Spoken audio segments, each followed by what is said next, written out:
and all these meetings are being recorded. We're posting them to YouTube, but people keep joining with these note takers.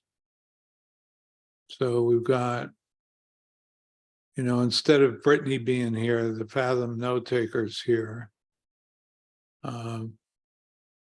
We've got some other people with the Otter note taker. Fathom, is that part of your brokerage? No. It's another product. So you see Tom's Otter Pilot, Cheyenne's Otter Pilot. So that means they're not here. Tom, are you here? Is it just a note taker? I'm inclined to boot them. What is this an AI thing that I missed? Yeah, they're AI note takers. Interesting. Cheyenne, Tom, are either one of you actually here? So their transcript is going to be us talking about whether or not they're here, and that's going to be the end of the transcript because you boot them out. Yeah. You got to show up and interact, guys. So we only got 22. We had like 70 in the last meeting. I wonder if these knuckleheads are just super late. Let's see how many populate in. Well, we usually wait a few minutes, but I think you watch the interest kind of shine to everyone. Hi. Yeah, this AI. Hi, I'm an AI assistant helping Cheyenne Worley take notes for this. Well, where's Cheyenne? Is Cheyenne here? Yeah, we're gonna boot you. Sorry, Otter. Sorry, Otter Pilot. We're here to network with people. This is, I mean, I think it's cool, but it's also kind of silly. Come on. If I didn't show up and meet you on a Zoom, I wouldn't be making what I'm making today. I wouldn't even have a career in real estate. And so an AI bot's not going to get you there. Doss was just showing me this Instagram post of somebody using Go High Level, the AI, and he's reading this chat. And I just told him, I was like, stop reading it. I was like, it's scripted. There's no way that somebody actually got them to send them an address. I know it too deeply. I've had hundreds of conversations through text. There's no way. And he's like, yeah, you're probably right. Yeah, well, I'm kind of inclined to, if you don't want to show up and participate, you don't get to record. The last meeting we had a person or two, but they were here, they were in with their note taker and their bad selves. So I think that's feels a little different to me, but watch the replay on YouTube. Yeah, they actually have AI that can transcript YouTube videos. Well, go to YouTube and watch that, or I could add that as a service and post them on YouTube as well. I suppose we could add that.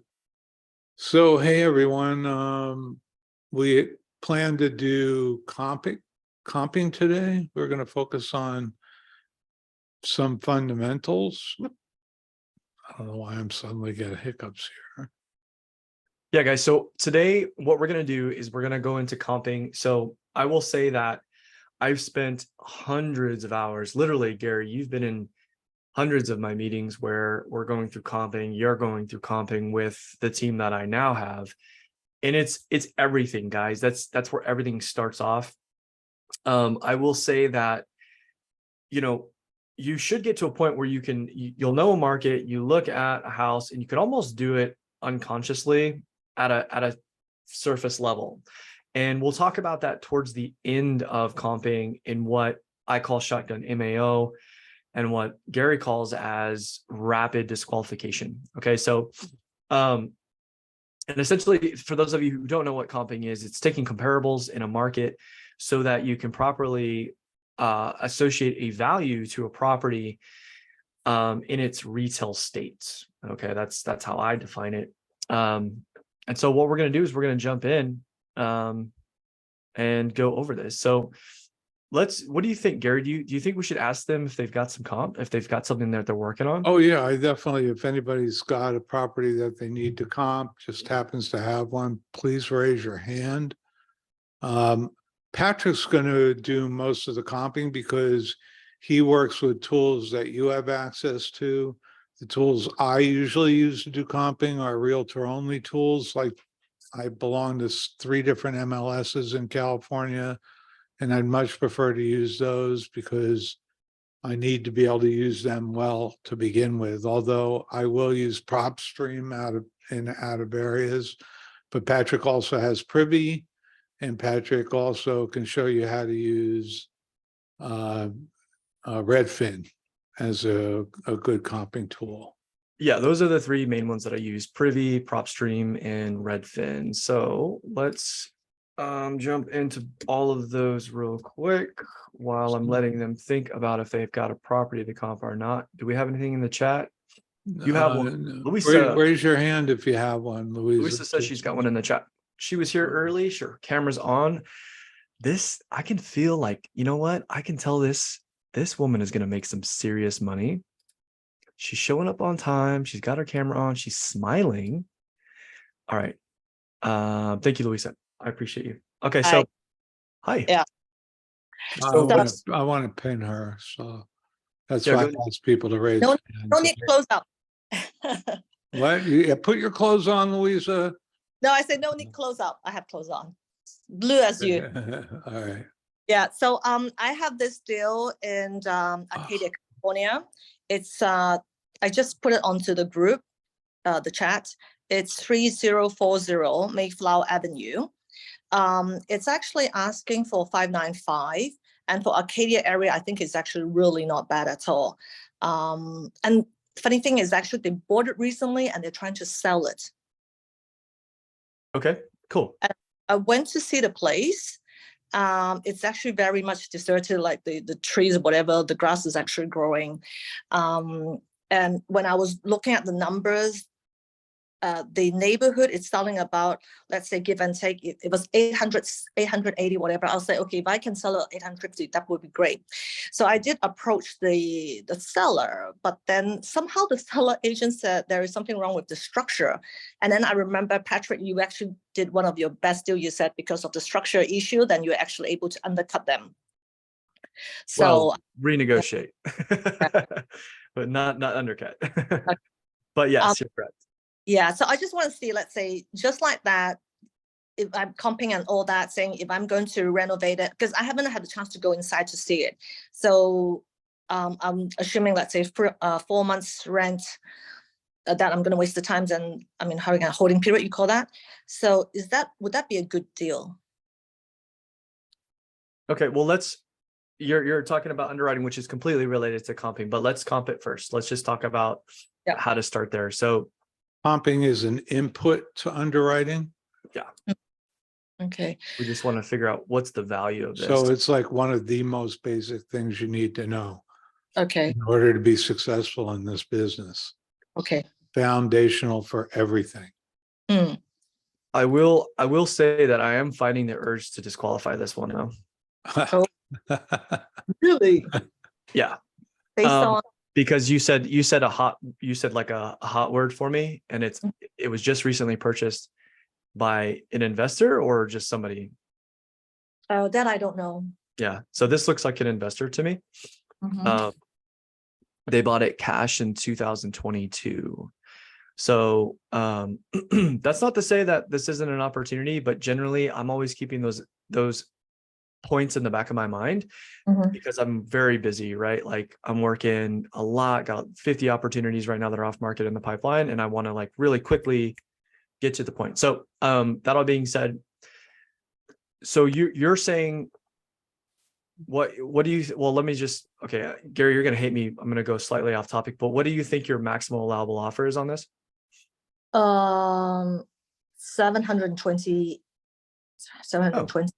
Yeah. Okay, so you're well above what they paid for it. Okay, great. Okay, so in that case, then we could take a look at it. So we're a 3-2 at 15. So what we'll do, I want to take a look at this comping sheet for you guys. Looked like it sold twice in November, went Yeah, from no. one investor to another. Yeah, without even doing anything about that. Actually, let's go baby elephants. So guys, I'm going to give you this folder. This folder is free for you guys to check out. Inside of here, there's comping with Jamil, appraisal rules. I don't follow these exactly, and I'll tell you the difference of what I do comparatively to Jamil, but these are great. It's a great guidelines as to what to do. Can you guys Does see my- everybody know who Jamil is? Jamil Damji? Yes. Okay, you guys can you guys see my screen okay? The appraisal rules. Am I on the right screen? Let me try that again. Jamil is the OG comper. He you owns guys see this okay? Keekly. Yeah. Okay, cool. Yeah. So this would be very helpful to most of you guys if you're new to comping. And the reason that this is important is that number one, it's comping. What comping really is, guys, if you're not good with numbers, if you feel like this is starting to get over your head, you know, not everybody's great with numbers. It's just pattern recognition. That's all comping is, guys. And so we want to try to find close comparables. That's where the word comping comes from, to what we're trying to purchase and then sell or wholesale, whatever it is. Okay, so same subdivision. Typically, if you see in this, it's in the same year, usually it's going to be in the same subdivision. But sometimes you can do like satellite photos and you'll see the difference in what the tract homes look like from an aerial view, and you know it's in the same subdivision. 200 square feet plus or minus. This is a good rule of thumb in terms of size. Same property type. So is it a ranch, a two-story historic? So I'm in California, and this looks like it's a Southern California property. One of the most common ones that I often see are like Spanish style versus just like a normal Victorian or conventional home. That's a huge difference. Like you're going to get more for a Spanish style home, generally speaking. So if it's a completely different style, then you probably don't want to be using that as a comp. Don't cross any major roads. Honestly, I don't necessarily. You think you're going to get more for Spanish style? From what I'm seeing in the market, yes. Depends, doesn't it kind of depend on the market? SoCal's more mid-mod. In compared to SoCal the specifically, NorCal. yeah, I'm seeing Spanish. Excuse me, I'm seeing Spanish homes go for more, and I've even seen it in weird areas like Sacramento, northeast Sacramento, where there's a Spanish style home, like a very special one that goes for a ridiculous amount of money. But so anyways, I think it really depends, guys. It's just safe to stick to same property types if you can. So the don't cross major roads, this is going to really depend, guys. If you're in a small market and you don't have a lot of comps to go by, you might want to start to draw outside of the lines.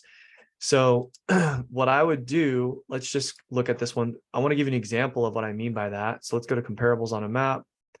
So you can see here that this is on this side of the road. You see, this is a major road.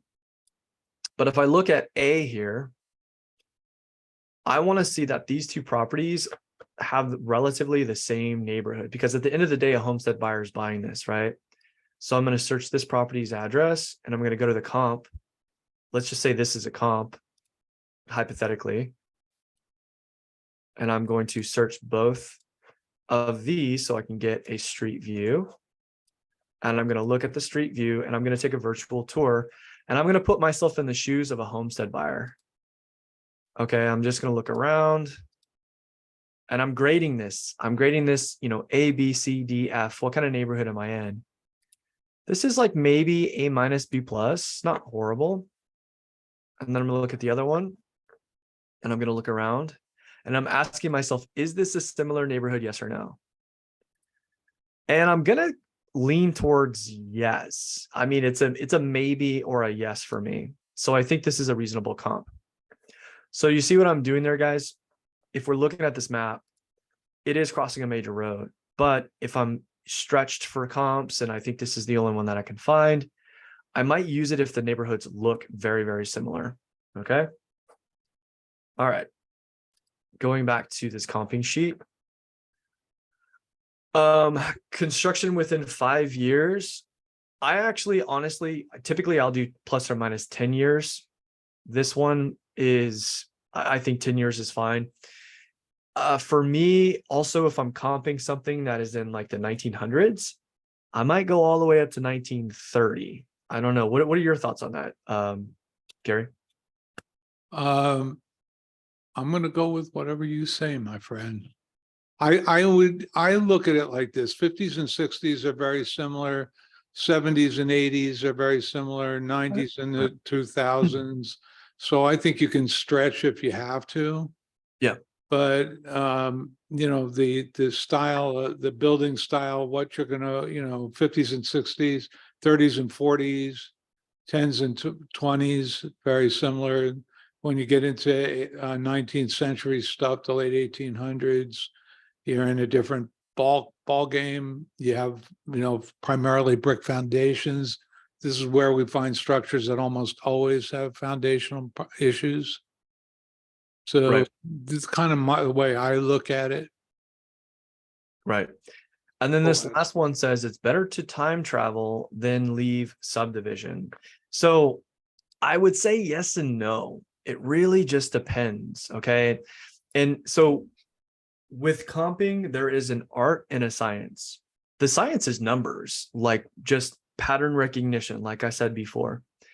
The art is knowing more about the market, where it's located.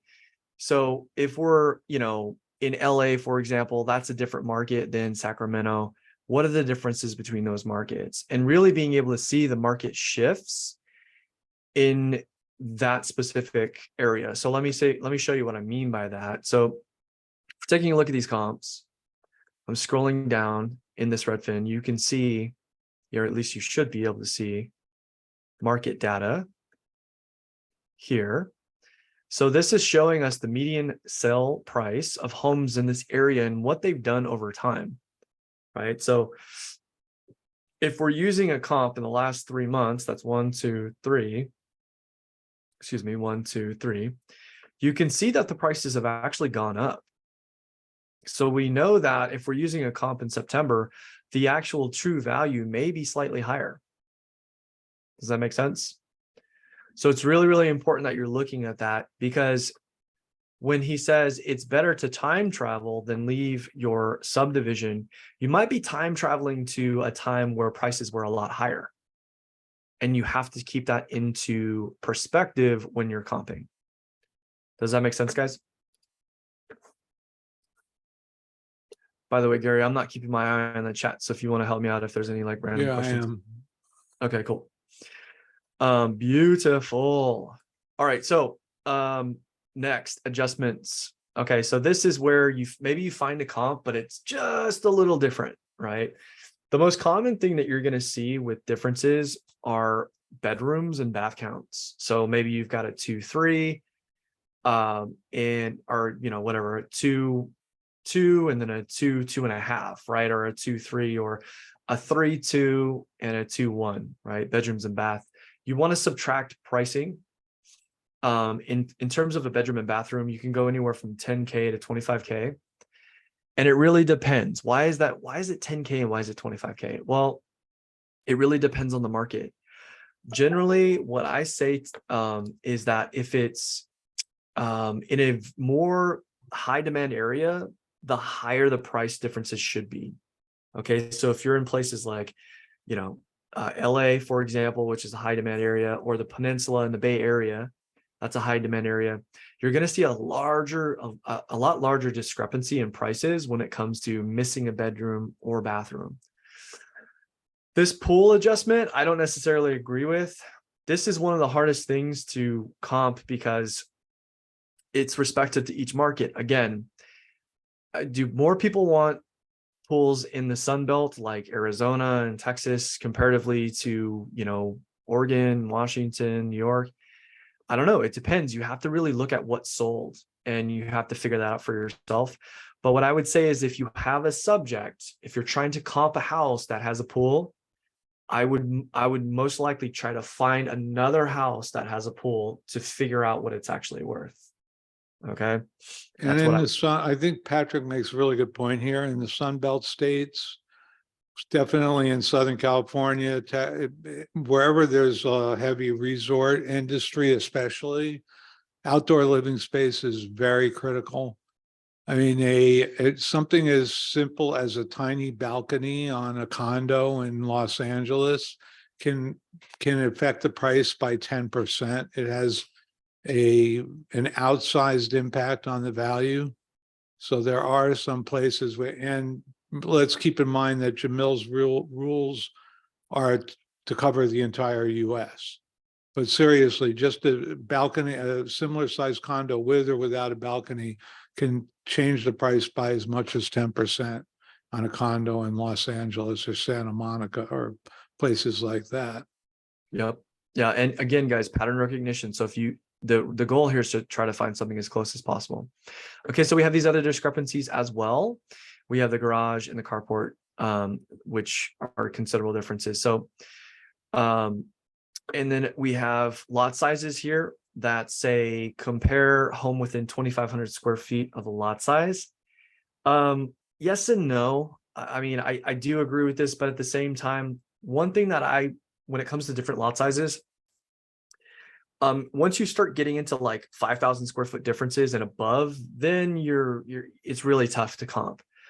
What I would also say is that if you're trying to value a property that has like a ton of acres on it, you have a smaller buyer pool. And if you're trying to wholesale a property like that, then you're probably going to be spending a lot of time finding a buyer and negotiating the price.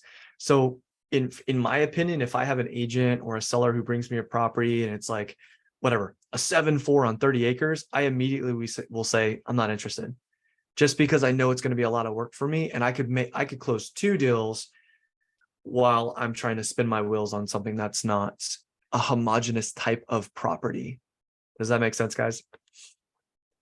Okay, so that being said, traffic and commercial, and this is actually a really big one, guys.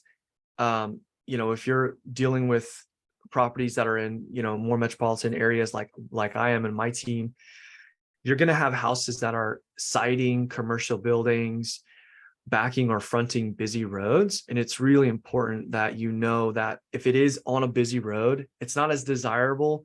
Therefore, it's going to lower its price. So under 350K, because of the price point, we typically take off 10K for siding, backing, and fronting. Fronting really just depends. You want to, again, ideally find a comp that's on a busy road to give you a better idea, but you're going to be taking anywhere from 10 to upwards of 20K. If you want to play it conservative, then you should be subtracting 20K from that comp. Okay. Now, if it's over 500K, because it's a higher price point, typically we're taking a percentage off of the fact that it is next to traffic and or a commercial building. Okay. One thing I will say is that we consider churches commercial. Okay. So if it's next to a church, we will actually deduct. So no offense to those of you who like to go to church, but that's just how we run our numbers. Okay, I got a question here. What does siding, backing, fronting refer to? Proximity to a busy road. Yes, Nicholas, that's correct. So if the front of your house is a 2-lane road, right, and it's a busy street, then yes, you are front facing a busy road.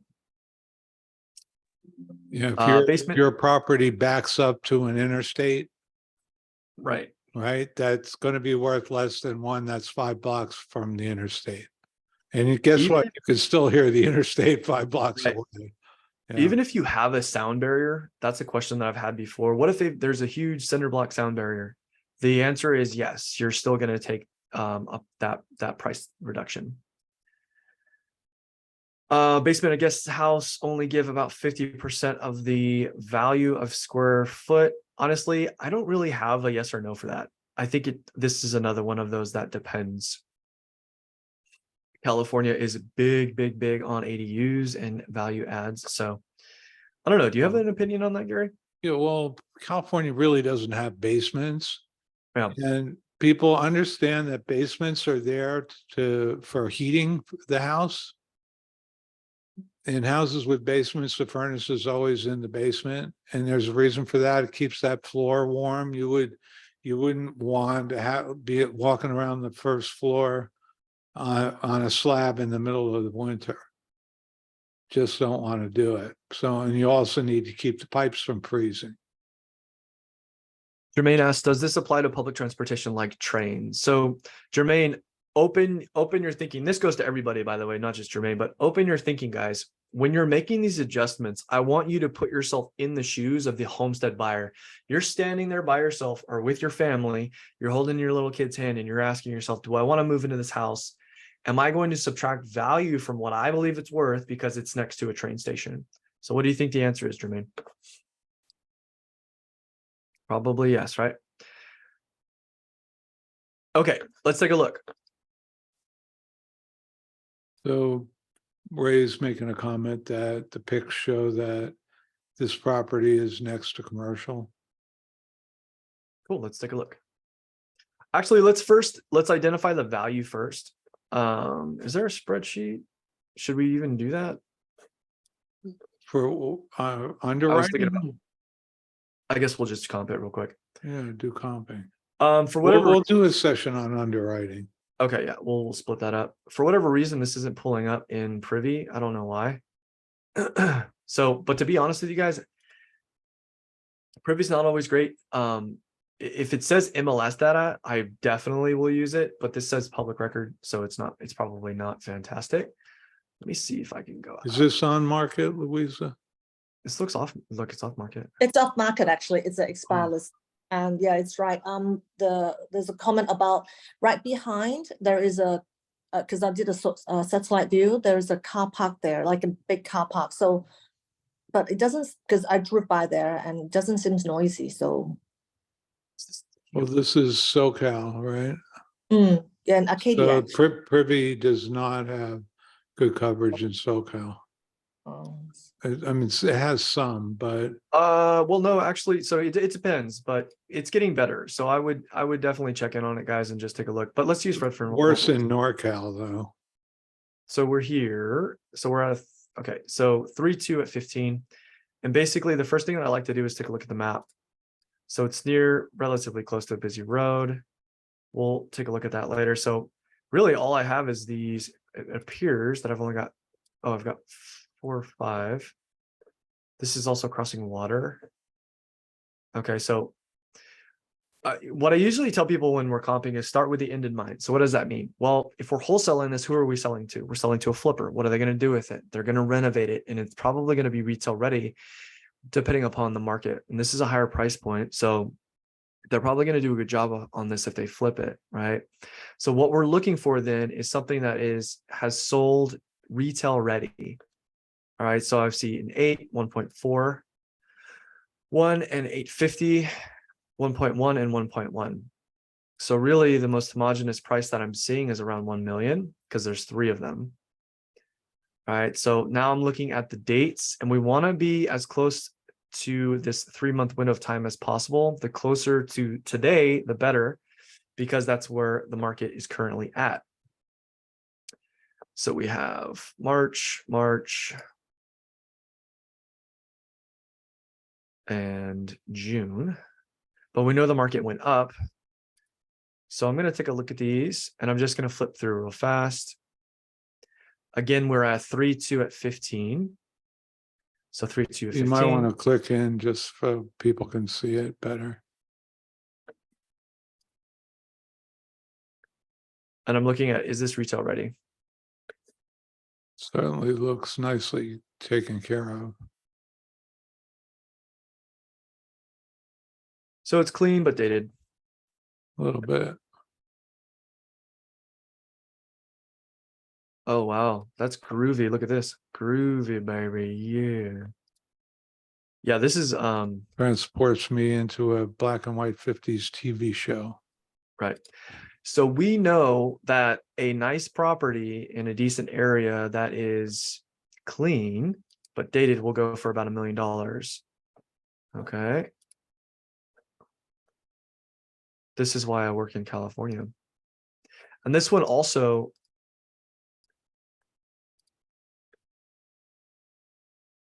interesting. Super, super dated. Well, that looks like it might have been outdoor space at one time. They have They have the same wall. It must Yeah, have been a same- builder's feature. Yeah. a metal, Wow, that's groovy. no, those are original cabinets, 50s. Yeah, So this is, what's now I'm curious, what's the listing history on this? Because why didn't it sell under $1 million if were they trying to sell this under $1 million? Louisa, do you know? sold and No, it started, I saw it was like 550, so they actually didn't raise the price. And then when we call them, and then the seller's agent saying, no, they're asking for 620 minimum, or 600, something like that. So actually they're not trying to make much money out of it. It's a bit weird because they bought it very recently and trying to sell it off, but it's empty now, it's vacant. This is a screaming deal at 650. I'll have this under contract in less than 48 hours if I know. they're actually willing to Yeah. sell. So, okay, let's take a look at the value. So so far we haven't seen anything retail ready, but we know that a dated and clean property will sell for over $1 million. well, Oh. it's 2-story too. A lot of people, especially Good point. in this neighborhood. Oh, we lost Louisa. Oh, did she drop out? I'll have to see if she's still in. No, I'm here. Actually, I'd probably use another because I changed it to my iPad, so it's bigger. Oh, So okay. yeah. So right now, I'm not seeing anything that's retail ready. This one sold for 1.4 in June. Let's take a look at this bad boy. Oh, nice. This is in a slightly better area. That's why. Yeah.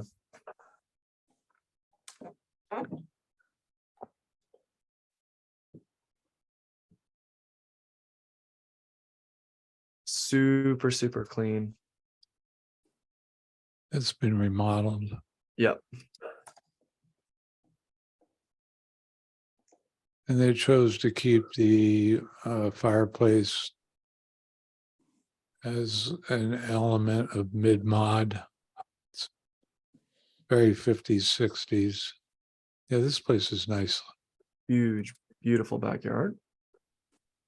Yeah. Okay. So this one's a tough one to comp just because number one, Gary pointed out the obvious, it's a 2-story, right? Yeah. But Which makes it worth less in California, generally speaking. yeah, Sorry, 2-story is not as good as 1-story. Is that right? You were saying? Right, most people prefer 1-story, single-story okay. homes. Yeah. Okay. yeah. So if I have a subject that's a single story and I find a Mhm. comp that's a 2-story, I'm okay with using that 2-story because I know it's actually more valuable than the 2-story. Mm. But I won't do it the other way around. But in Mhm. this case, I think we will have to because we're not really seeing any 2-story buildings. Yeah. There's another thing that you could do. Yeah. There's 2 ways that you can go about this. And if I went about both of those ways, I'd probably come to the same conclusion. But if we opened up a new window, I think there was one nearby, which is about 800K. I think that would be the right range because this side of Arcadia and the other side is very different. I don't think this one can get 1 million at all because it's not in such a nice neighborhood. But I think around the 800K is the right range.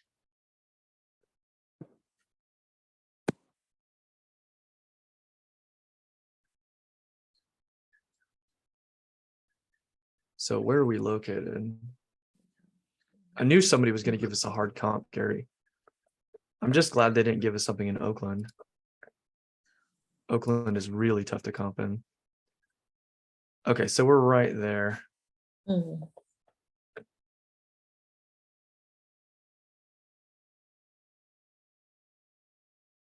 Did I just lose myself? Where the hell's the water?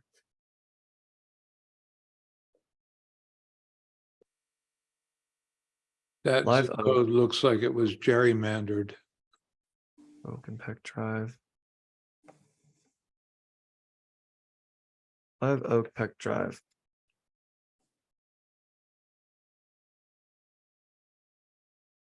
I'm not seeing where am I way out here? Yeah, I'm way out here. Okay, here we go. So these are sold comps. And let's see, we're last 3 months. Let's go 6 months. Yep, I'm not seeing anything in that million range. Hmm. Yep. No, I think you might be right. It's not a slamming deal at that price. Hmm. So if we take a look at market data from the last 6 months, you can just type in market data, Redfin, market data. Actually, let me just put the zip code. This should pull up some market data for us. We can kind of see where the trend has been in the last year.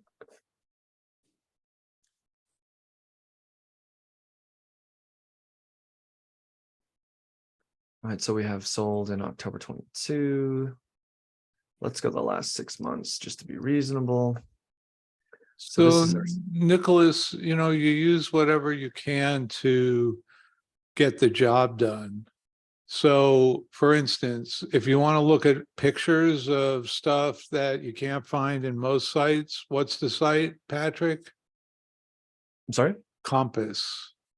Yeah, Compass is Right. great for pictures. Compass Retail, is great for looking at pictures when you can't find pictures of the property anywhere else. They tend to retain them from the MLS listings. So it's easier to find the pictures there than any of the other sites. Redfin purges them along with when the MLS does. And Nicholas, if you can't quickly and accurately do it, you're not going to have time to do a lot of deals. One of the biggest things is to be efficient, but that's okay. You can't start that way. You got to start somewhere. yeah, I'm seeing this. This is like, And some are harder than others. Look, Patrick's a beast at comping. Look at all the struggle he's having. this one's actually a really tough one just because where it's located.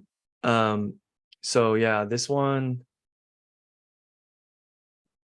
I'm seeing this at 850, which I think is, if we take a look, it's a 3.2 at 1490. This is a 3.2 at 15, right? 3.2 at 15. So this is a pretty close comparable. It's in the same area. It's backing the same road, but it's, if we take a look at this one, it's kind of dated, but it looks like they staged it. And I think this is pretty close to retail. Very, very clean. It's a nicer, it's a curb appeal and everything. Yeah, they probably could push that price up to 900. So let's just take a look. Let's see. So now what I like to do, and by the way, this is like, we're going deep now, right? So I just want to see, number one, are we in the same area? Do my numbers match, right? Again, it's, we're doing pattern recognition, right? So we're a 3.2 at 14, we're a 3.2 at 15, our comp is a 3.2 at 14. So let's pull up this one and this one side by side. Let's the lot size. And so we're at 5,000. And it's pretty close. This is negligible to me. So the last thing I would do is just make sure that there's nothing crazy going on around it, because they are in the same area.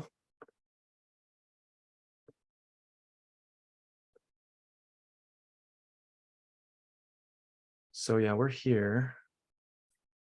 Where's our subject at?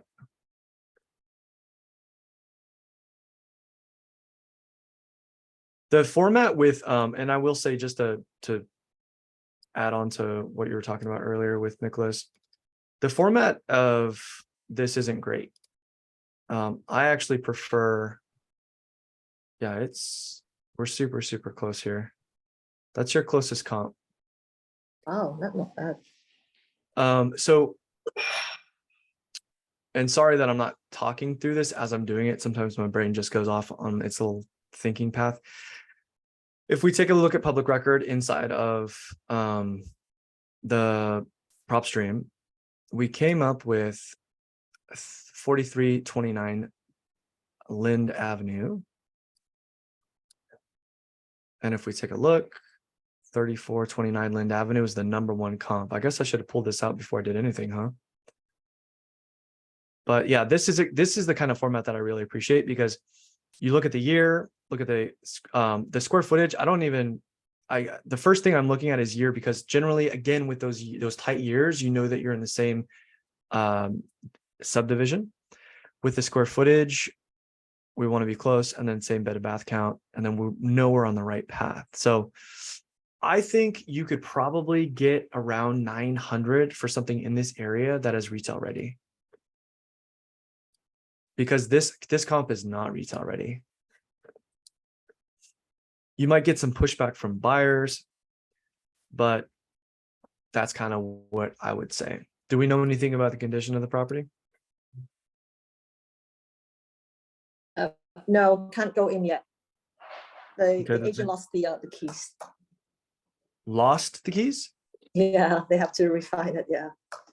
Gary does But, that all the time. Yeah, that's so funny. I do But then the agent Lose lost the keys? keys. Yeah. So they have to find it again. So I don't lose keys. I know, I'm just kidding. Gary is a very responsible, probably one of the most I responsible. lose my mind, but not my key. but then they found out there's structural issues. So now they say they're not going to sell it. And I was like, why are you not selling it? If there's a structural issue and you're sitting there, maybe you can just but yeah, Wait, nonetheless, structural issues, did I hear you say structural issues? You did. Yeah, the Ding, agent ding, said ding, that. ding, ding, big red flag. Yep. Well, you want to Like get the scope. foundation problems. Yeah. And the problem I'm with not sure, something, yeah, sorry, go ahead. Go ahead. No, nothing. They just say maybe the car park is still a little bit slumped. We haven't checked on anything yet. It's too early stage. So yeah. This looks like it's on a slab. I can't tell for sure, but there might be some shifting. The problem with foundation or structural issues with the 2-story is it's going to affect everything above it. So it can, that'll cause some major issues when it comes to your underwriting. So I think your ARV is anywhere from 850 to 900. Generally, when I'm doing ARVs, I have a very specific ARV, but this one, it's tough because you don't have a retail ready comp in that specific area. And I'm not seeing anything breaking the $1 million point in the last year in this specific spot. Does that make sense? So is it okay to pursue or not? Let's say if there's no structural issue based on just this price, it's like it's a good deal to pursue, right? Because it's typically what I'll tell you, it all depends on the condition of the property, right? I don't know. Yep. I can't tell you what we need to go in at a price. Sure. But we're gonna deviate from what we're talking about today, but I will give you my opinion. So I'll just do some quick numbers for you. If we're, what was it they're asking was what again? 620. Yeah, that's too high. I'll tell you that right now. Okay. So let's see. Let's just say we're at 850 to be conservative. You need to come in at 83% with commissions and closing costs on the other side of that in California, right? That's if somebody's paying cash. So now we're at 705. Okay. We have 1,500 square feet. So 1,500 square feet times $60 a square foot is $90,000. Okay. So that's 705 minus $90,000. We're at 615 minus your assignment fee, which could be about 15. So you're at 600, but you also have foundation issues or structural issues. So you're at 600 minus structural issues. Does that make sense? Yep. I'm sorry I don't have my iPad with me to whiteboard, but next time I will. Do you want me to run those numbers by you again? No, I'm good. Thank you.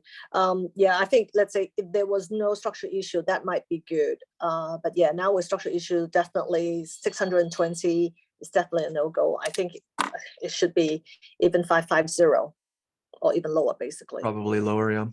Yeah, so no, that's good. Thank you. Sounds like they But may if I were you overpaid, and I was, huh? What's Sounds that? like they may have overpaid for it, and that's why they're Yeah. turning around and trying to get out of it. Yeah, Yeah. and they paid cash for, let's see. Yeah, 595. So at 595 into 850. So 595. That's 70% ARV that they purchased that, and it has structural problems. It's probably not a deal unless they want to take a loss. Mm. Well, that took 30 minutes. Okay, thank you. I was way too much time. I should have just I should have just pulled up PropStream. What was I doing? All right, let's comp another one, guys. What do you guys got? Anybody have anything else? I'm gonna break my 30-minute record easily. Jermaine is asking, how would you handle non-disclosure? Non-disclosure of what? Yeah, can you be more I meant to specific? say- Yeah, Jermaine, come Non-disclosure. talk to us. Non-disclosure states. So like I'm interested in going to Bell County, Texas. Out there, there is no off-market data. So I'm just trying to understand how would you guys approach that? In terms of, Comping it, like you have an what address? do you do? I wish I could give you an address. I'm considering moving out there. So I was just looking and I saw some tax delinquent properties, things like that. What's the city again? Killeen, Killeen. Killeen, Texas. Yes. All right, so how do you handle that? You find an agent. Because you can comp on the MLS. And there are those non-disclosure states that you need to partner with agents. Okay.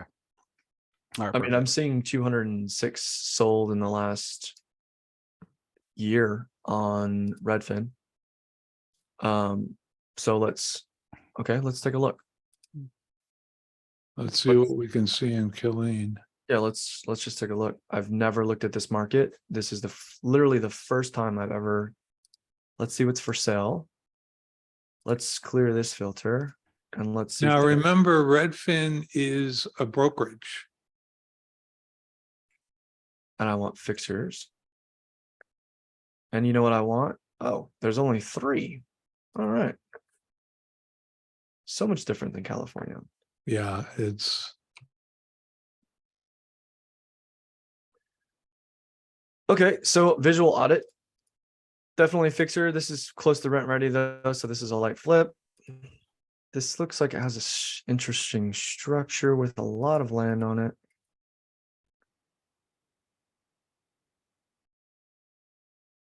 Okay. This is dated, but relatively clean. Let's see what kind of information we can find. So 4 at 1200. They sure love their bedrooms in Texas.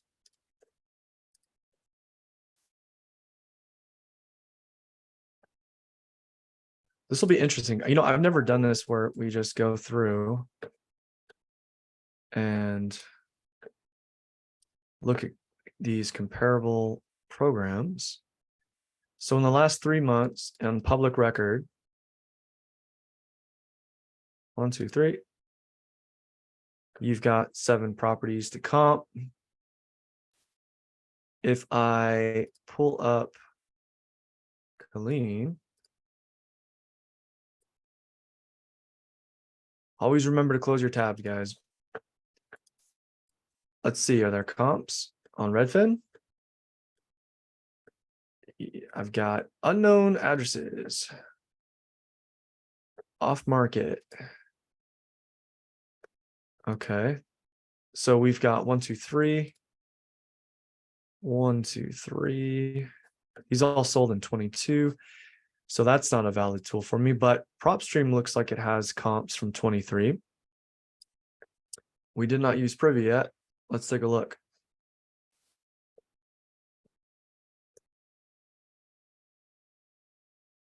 Asking price is 130.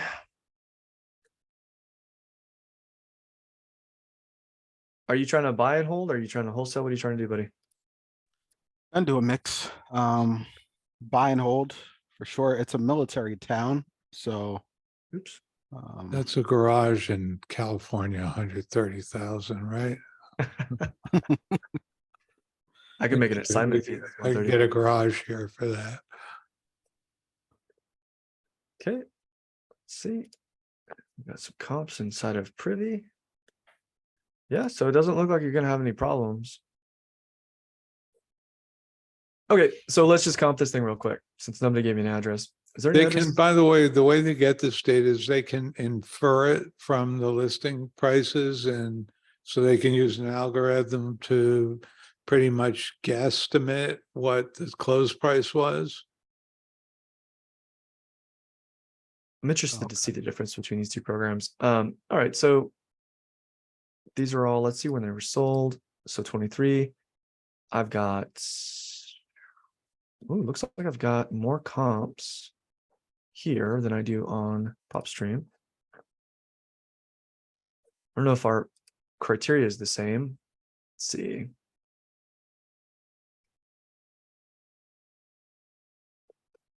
I have one guy on my team who is a Privy expert.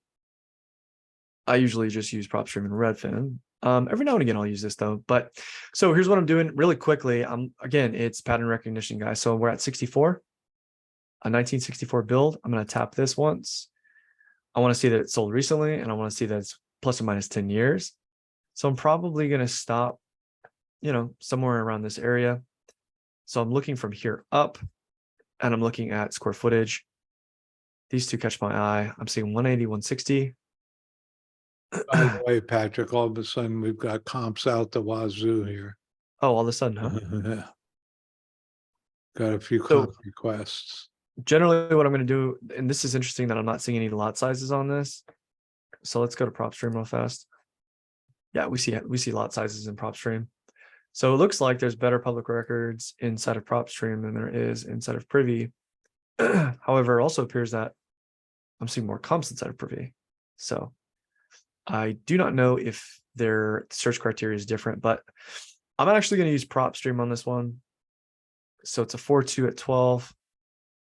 I'm seeing a 3.2, 64. Do we know the lot size? Let's see. 8646. Pretty damn close. So these are almost identical. The only difference is that there's an extra bed. And if we go to the comp sheet, we know that an extra bedroom is going to be around 10K. So I would subtract 10K for that difference. The last thing that we want to do is we want to check to see if this one was retail ready. And yes, it was. And retail ready is respective to each market. So these price points are less than $200,000. So if I see like a countertop like this is luxury, right? Like that's in my mind how I gauge this stuff. Stainless steel appliances, this is retail ready in this market. So for this property specifically, this one sold in April at 180. I'd probably subtract 10K for the bedroom. We're at 170 for our ARV. The last thing I would do is take a look at the differences between these two. Let's see. Did I lose my guy? Oh, here it is. And they're asking 135. So not a lot of differences in terms of, let's see.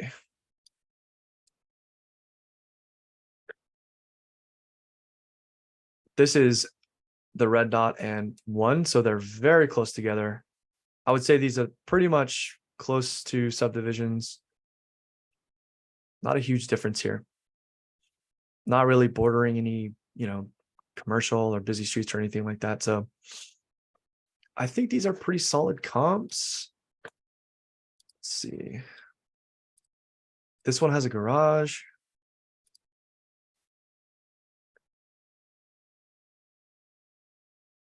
Does this have a garage?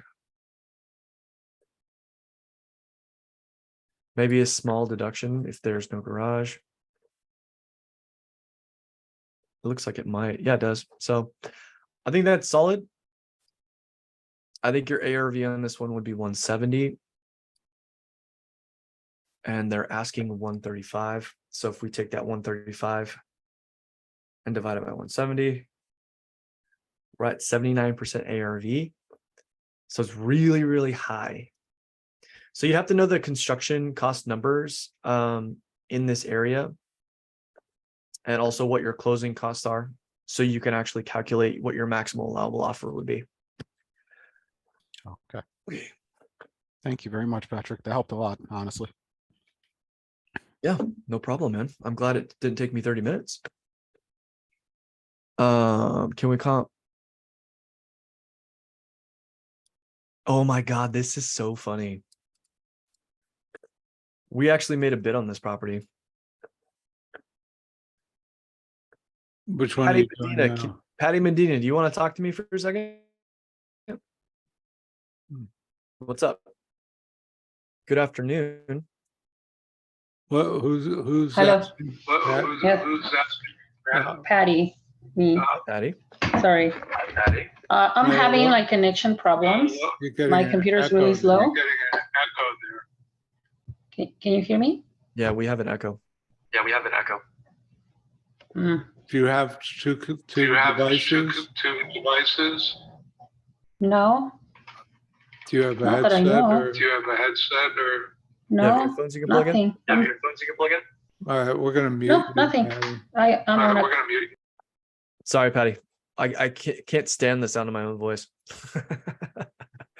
That's hilarious. So yeah, we actually, I think we just put an offer in on this. And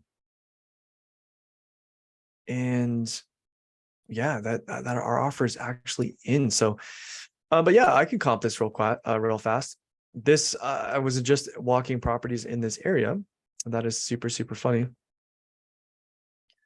And by the way, I think this already sold, Patty, just so you know.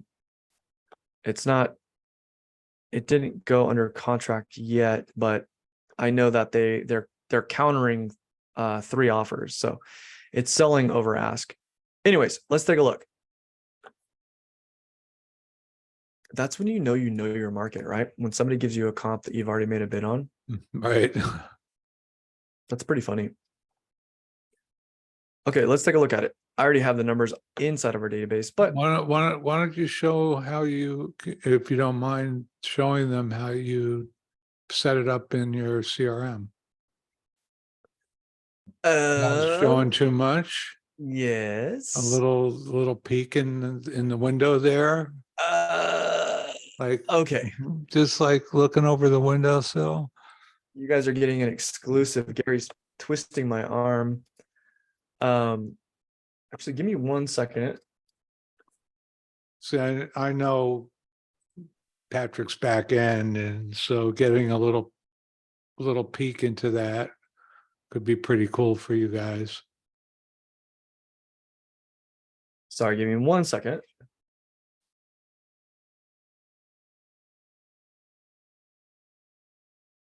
Dang it. Jeffrey. So Kevin says, since it's a broker, what are you warning us about? I don't think we have anything to warn you about. I mean, dealing with agents is different than dealing with sellers. So- Gary, that was in reference to when you said Redfin is a brokerage. Oh, well, that, I only made a comment about that because they have access, immediate access to MLS data. They have full coverage across the country.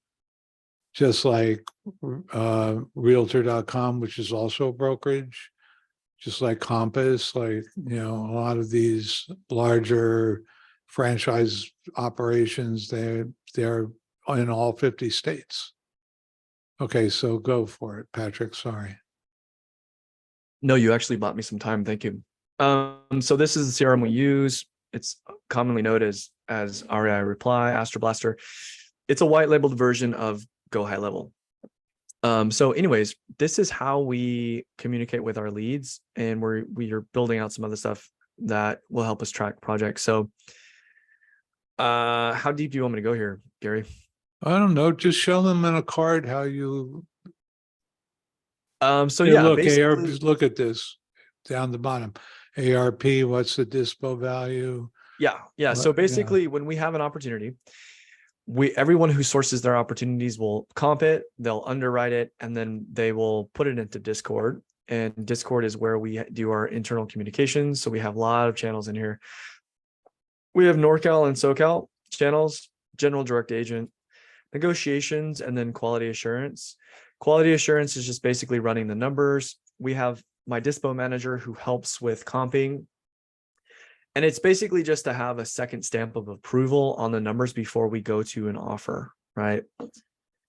Then we typically, take all those notes and we craft an offer and negotiate it. So with this one, 337 Arco, Patty, before it even was on market, it was brought to us by an agent and we put in a preemptive offer. Then it went on market. And so I've been communicating with this agent who's representing us. And so he sent us this message today. And he said, holy shit, we had 26 offers and they're expecting to sell above 1.2. One of the many reasons why I focus on off-market properties is the MLS is extremely competitive, especially in the peninsula, aka San Jose. So basically, I'm going to show you the MLS because I don't want you to see my off-market properties. Essentially, we have specific pipelines. Everyone has their own opportunities. Every single opportunity is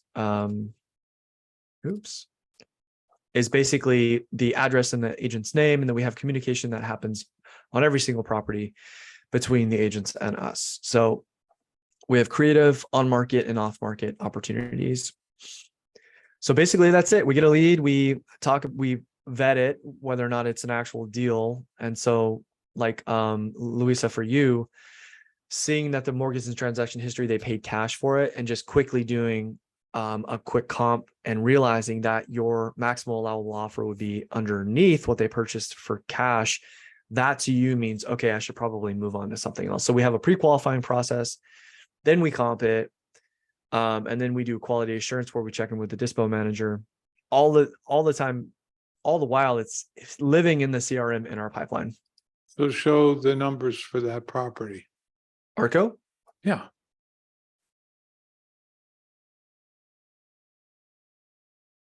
I don't even think I plugged it into our, there it is. So how did we come down to? are those- these were actually, I didn't actually, Those Arcos are those older ones. this is Arco right here. So Okay, these are all comps.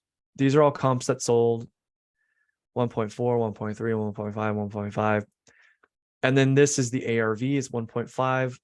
Our buy price is 1.1, and our disposition price, what we would actually turn around and wholesale it for, was 1.65.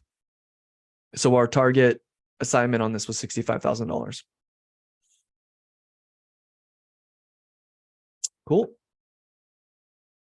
All right. I want to move on to another one. Terrence. Yeah, there was one more. Yeah, Terrence has got North Pinellas Park. Should we go to, yeah, 1590. let's go to Florida. Okay. Then we That's got all one my in secrets are Kirkland, gonna be- Washington. I will be selling them later. All right. Florida. Let's take a look.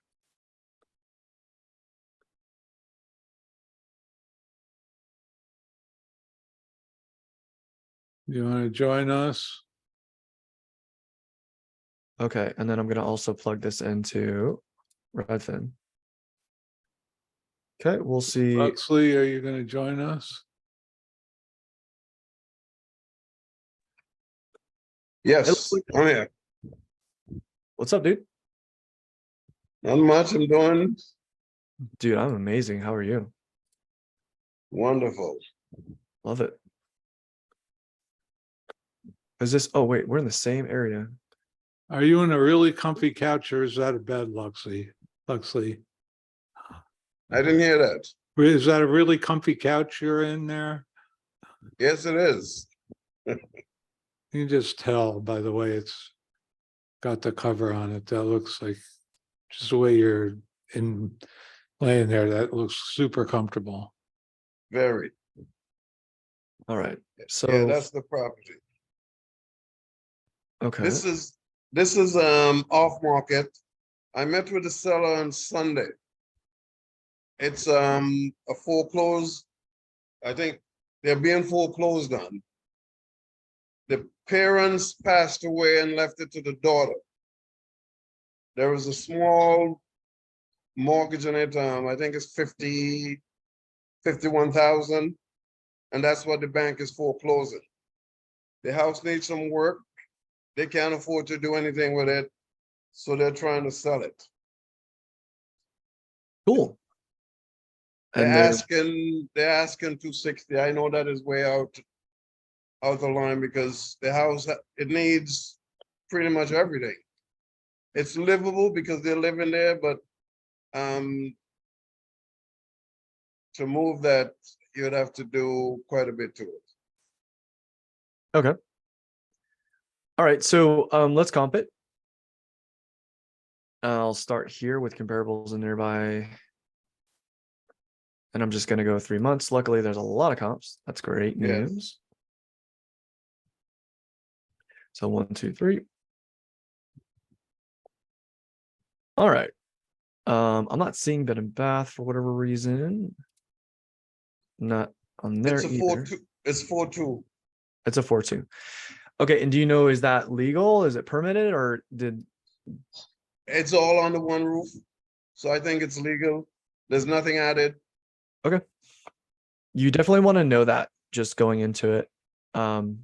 Just so you have that information to your buyers. It's not gonna break a deal, but you want to, when it comes to us dispositioning to our buyers, we give them as much information as possible. If we have inspections, we give them inspections. If we know there's foundation issues, we tell them there's foundation issues. Okay, so you're a 4-2. Yes. Cool. Let's just do this because I'm seeing some 2-1s in here, which I would never use. I might use a 3-2 for a 4-2, but I would never use like a 2-1. So If I rehab this, I would make it a 3-2 instead because one of the room is very small. okay, got it. So we'll go 4 and 3. Great. That cleans it up just a bit for us. So 4-2, we're at 1971. So the first thing I usually do is I look at the top of the market because I just want to see generally what things are selling for, right? So we'll, we got to wrap this up pretty soon here, but like I want to end with like how I pre-qualify. And we've touched a little bit on that, and like in terms of a mortgage, if it was purchased by an investor, like if you see an LLC, is it really worth time and energy to be negotiating with another investor, right? So those are the types of things that I'm looking at. So also if I'm looking at prices here, I can see that the only thing that sold in this area for top dollar was 350. Let's take a look at Privy and see what that says. Weren't there 1 340, 1 350? What? There's one that sold for 340, one that sold for 350 here. Yeah, so 350 top market, right? Yeah. Yeah. So let's go to this one. So let's see, sold 23, and then I want to look at my years. Actually, I'm just going to tap that first. I'm only looking at 23s.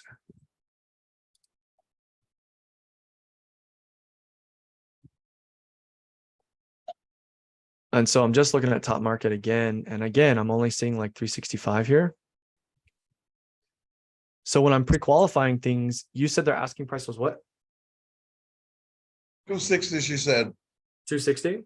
Yes. So cool. If I take that 260 and I divide it by the 365, oops. Yeah, we're at 71% ARV. So for me, that sounds really skinny. And at around 70%, I want to see something that's like pretty light in terms of a flip, So that's when I want to start asking, are you firm on price or is there room? And then that's when the negotiation starts. Okay. So that being said, let's go through this real quickly. I'm seeing, let's see. These two are 330, 340, and they're very close in square footage.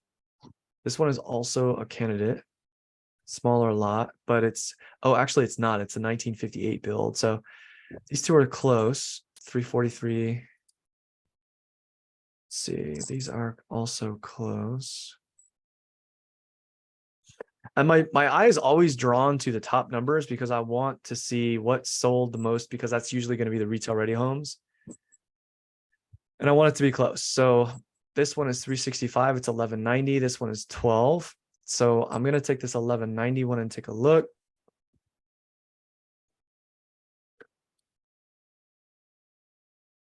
And this looks really, really clean. So I'm probably going to That's choose a this as a fresh comp. flip. Yeah. For this price point, I would consider this retail ready. Yes, that is. Say again? I said that's retail ready. Yeah, I would say for the price point, this is retail ready. So I think we've got our ARV. Now what we want to do is we just kind of want to make sure that we're not missing anything. So just do a quick virtual tour.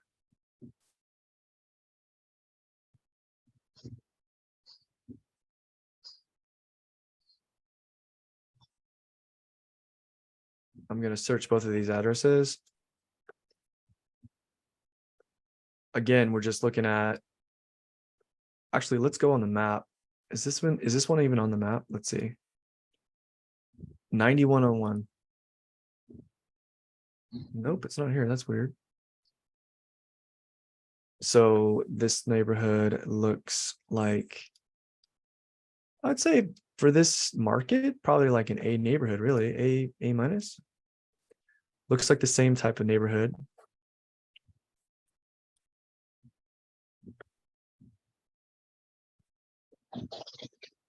And I want to get directions to see where exactly this is, because it's not inside of my other program.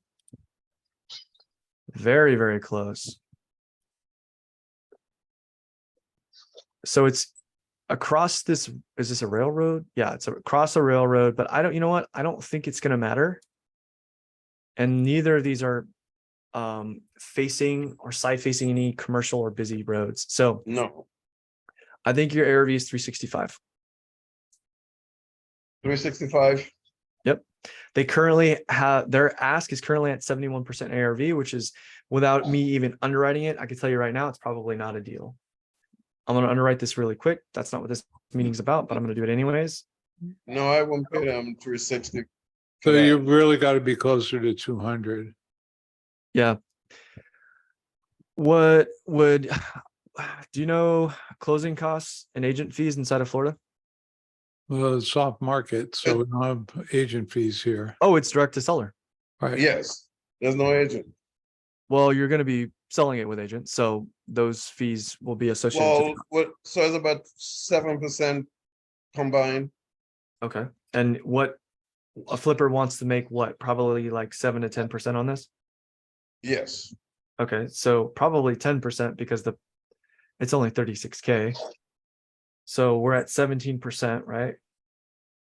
So we're at 83. So yeah, so 365 times the 0.83, you're at 305 right there. This is probably, in California, this price point is about $30 a square foot for renovation. I'm assuming it's probably similar in Florida. So we're at 1190. Oh, they're asking 260. well, Right. that's what they're asking, but I don't think, they're trying to get out of there by August. Actually, there was a foreclosure sale scheduled, but it was canceled. Yeah, So so they have some time pressure. So at this 1190 times 30, you're looking at about 70K of reno, right? So if we take that 365 at 83%, you're at 302 minus the 70, you're at 232. And you also want to tack an assignment onto this, which is probably, I would say, 7,000 is a Between seven- reasonable. Yeah, 7 to 10. Yeah, I would say 7,000 because the price point, you're going to be burdening the deal if you go anywhere higher than that. So you're at 225. That's your MIO. Like I said, closer to 2. Yep. Okay. Cool. Okay. Let's pause real quick and I want to take questions because I know you have a hard stop and I also have to take off. Okay, so guys, if you got questions, I'm going to stop my share. I'm going to try to stop my share. I know So it's a lot of numbers. So can I ask you, can you go just who's talking? Jermaine, Jermaine, okay. What's up, Jermaine? Patrick, is it possible to like give us a homework assignment? Like you give us a few properties and we try to comp it as close as possible to what? Jermaine, I love the way that you think. You and I are kindred spirits, my friend. Seriously. Guys, this is your homework. I want you to go to the market that you're in, the city, the county, I don't care, whatever it is. And I want you to go into Redfin and look up fixers. I really didn't want to share my screen again, but I'll do it again. So if we're inside of Redfin, fixers, or sorry, let's just, whatever, Dallas, Texas. I'm going to go into for sale. I'm going to go to my filters. This is just practice, guys. I'm going to go single family house. I'm going to click on the fixer upper. This is really important. You're not going to get a fixer unless you do that. And then if you have homes to choose from, great. If you have too many, I think 30 is a lot. I think you should comp anywhere from 3 to 5. But what I would do is if I've got more than 3 to 5, I would go up here, time on Redfin, go less than 30 days. If you still have more than 3 to 5, go less than 14, less than 7, so on and so forth. If it were you, I would actually go less than 7. And those are the first ones I'd start with. Why? Well, because they're new on market and you can make an offer on them. These are the ones that I would comp. And I would run the numbers as well if you already know how to underwrite. But comp in your area, look for fixers that are ideally less than 7 days old and bring them to our next meeting. And we will help you guys underwrite those. Okay. Navda has a question. Yeah, so my question was that we are looking at recent comps and relatively the prices are, at least the market I am, like the prices are reducing like, monthly basis.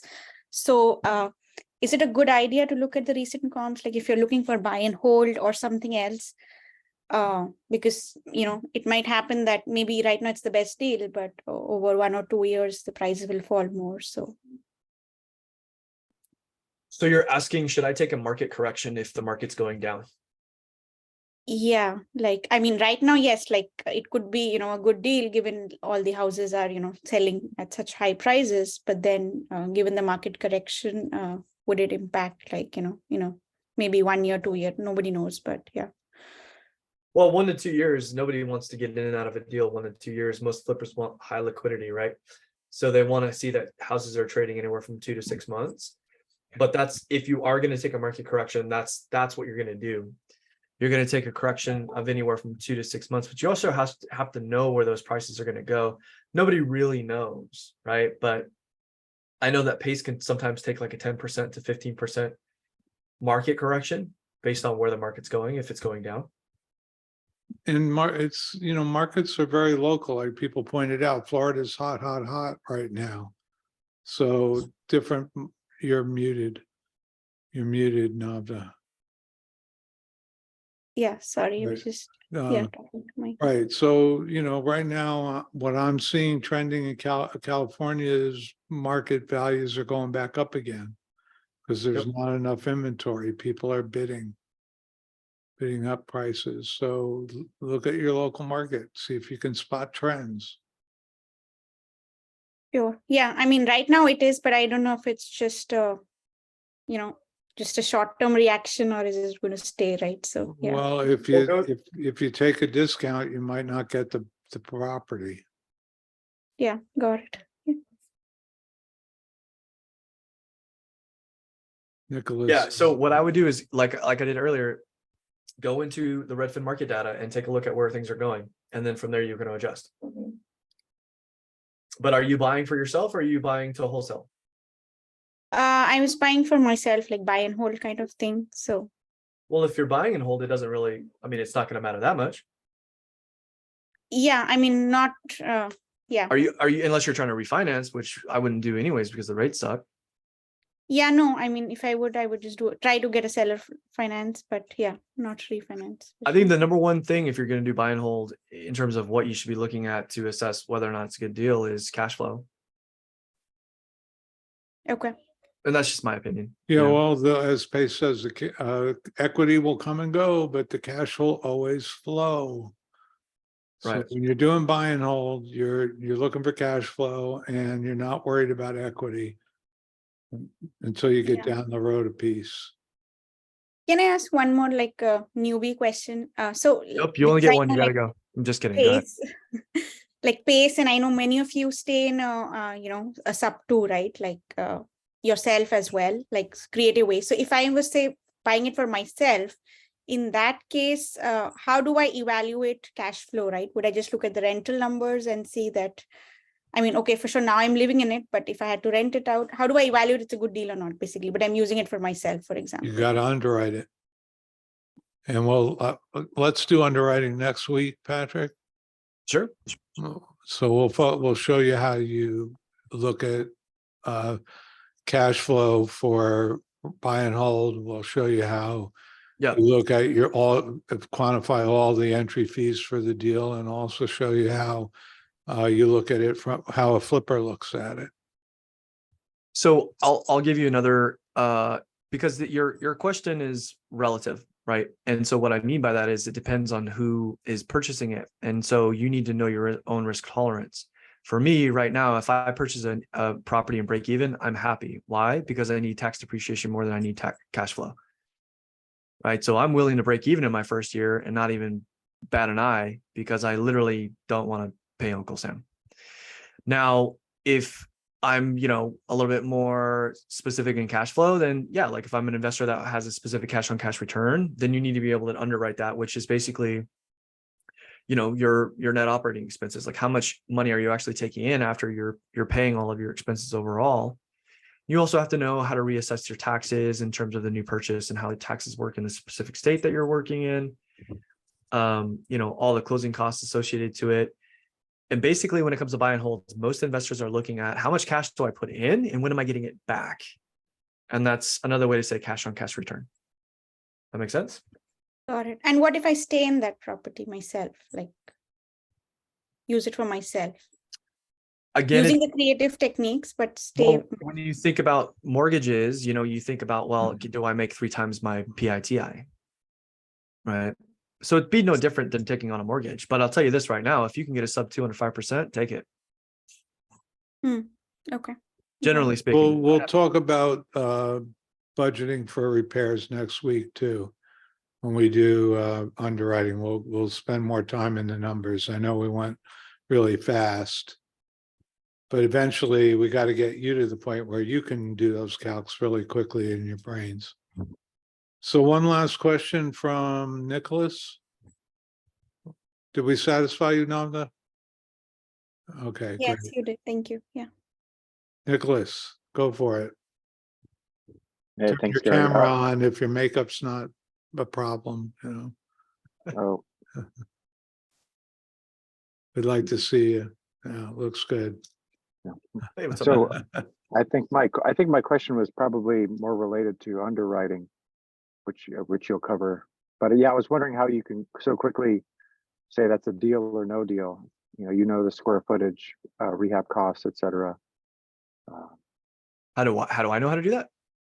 Well, yeah, maybe you don't have time to go in it today, but maybe The you'll cover answer is that really next week. simple. I've spent hundreds of hours doing it. Yeah, let me ask you, Nicholas, do you buy your own groceries? Yeah. You go shopping. How do you know Yeah. if it's a good tomato or it's a crappy tomato? Mhm. Right? It takes you Right. got to learn how to spot those things, right? So Yep. it's kind of like that. Well, Nicholas, I'll also be very Mm. transparent with you. When I'm comping and underwriting in Texas and Florida on these Zooms, I don't know if my numbers are correct because I don't know closing costs. I don't know agent fees. I buy and hold in other states, but I don't like do wholesale and flips in other states. So I know that my numbers are probably really, really close. If we're in California, I know my numbers are like almost 100% accurate. But over time, you're going to get it. You're just going to be able to quickly do a shotgun analysis. Is this a deal? Yes or no? And then if it maybe is, then you go deeper into comping. Once you have the real value of it, then you can start to look at what's the price per square foot in terms of renovation. What am I trying to assign this at? And what is my in buyer? What costs do they have to incur? Once you subtract all of those things, you have your maximum level offer. Mhm. And once it's just like tying your shoes. You probably didn't think about that this morning, right? Because you've done it a million times. Repetition is the mother of all skill. Cool. Any other I questions? agree. No, I saw there's another document in the Elephant Group, deal or no deal. Is that, it looks like there's a link on there to watch a video. Does that tell you how to use that calculator? Yeah, there's different calculators out there. We'll be using one I developed a few years ago next week, and I'll share it with you guys. It takes a little while to get the hang of it, but it's a great tool for what if analysis. But one of the nice things about it is it'll let us look at the wholesale calculations. It'll let us look at buy and hold. It'll let us look at fix and flip. It'll also let us look at wraps, but we're not going there next week. We're getting. We're not going to do rap for a real long No. time. Yeah, I don't know if we'll ever do that. But we'll look at those three because, when you're looking at property, you're either generally looking to wholesale it, to buy and hold it, or flip it. So we'll look at those are the most popular exit strategies, and we'll see how those numbers.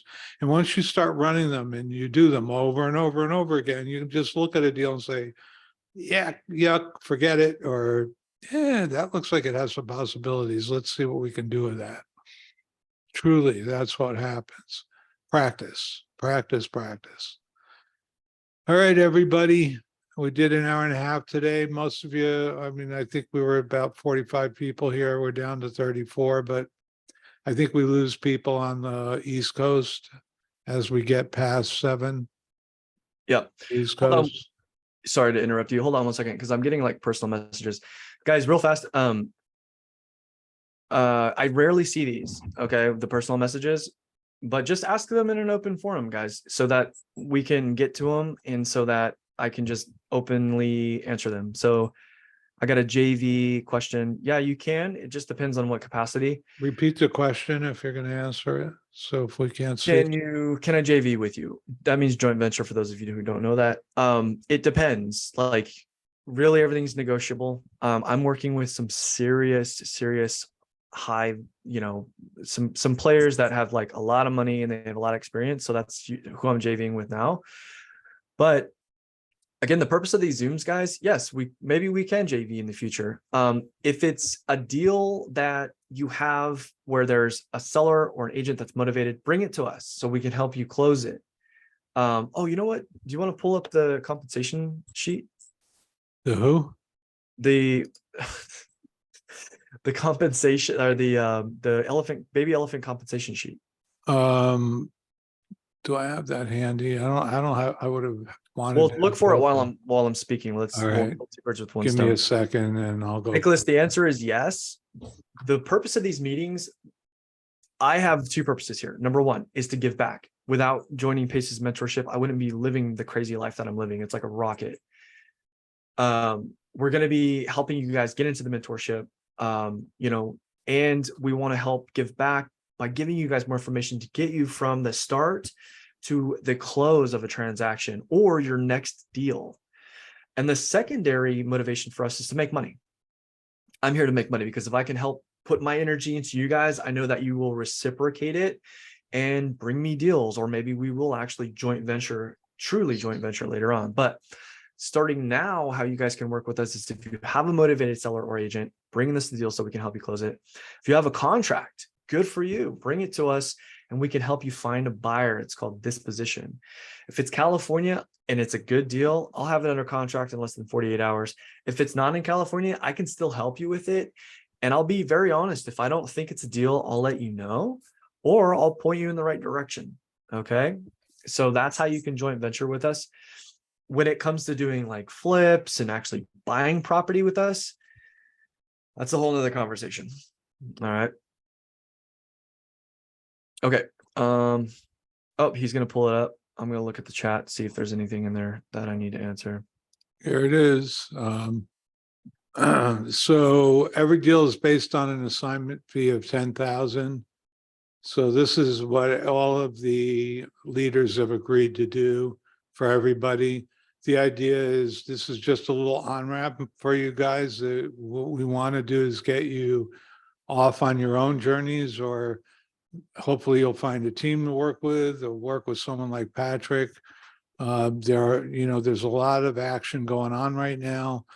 So, we urge you to work with some of the other leaders as well, especially if they're focused more on your markets.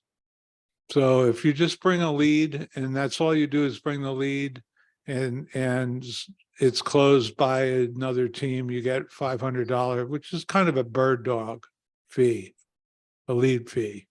So if the, like in this case, the Herd of Profits folks or whoever dispose the deal, it's a 70-30 split. So you would get $3,000. If the deal has to be renegotiated, so if you bring a deal that's ready to go and we're able to dispo it, then you can get 3,000. If the deal isn't ready to go and it still needs to be renegotiated, then it's $1,000. If we turn it, let's see, if you have to renew, if you turn it into a creative or, all right, I'm not sure I understand all of this. The baby elephant is boots on the ground. So if you're also acting as boots on the ground, you get an additional $500. If boots on the ground means you take pictures, you show the property. If it's needed, you put a sign in the yard. If you are provided a list to call, the payout is 1,000, and the boots on the ground fee still, you can add to that. If you bring a buyer, you get $1,000. You know what's not on here is, what if we help somebody close a deal that they want to move into or hold? Yeah, well, we can't have every possibility in here. And I think that this will probably evolve a little, Patrick. I think I should charge $1 million. I want to know what that license requires, So, what we were hoping to avoid is having people shopping their deals around to different groups. So everybody's going to use the same pay structure, but at least you're going to get paid something for earning while you're learning. Does that make sense, everyone? So that's the goal. And we want you to work with who you like working with, or whoever can best handle your deal. And we don't want you shopping them around. Yep. Okay, so guys, all of you that had last minute questions, please bring those questions to the next meeting, because we have to end this one. Okay, everyone. I think we're good. All right, guys. Thank you for right. showing up. We will see you next week, same time, same place. Okay. Thank you. Bye. Bye, guys. everyone. Thank you. Appreciate it. Bye.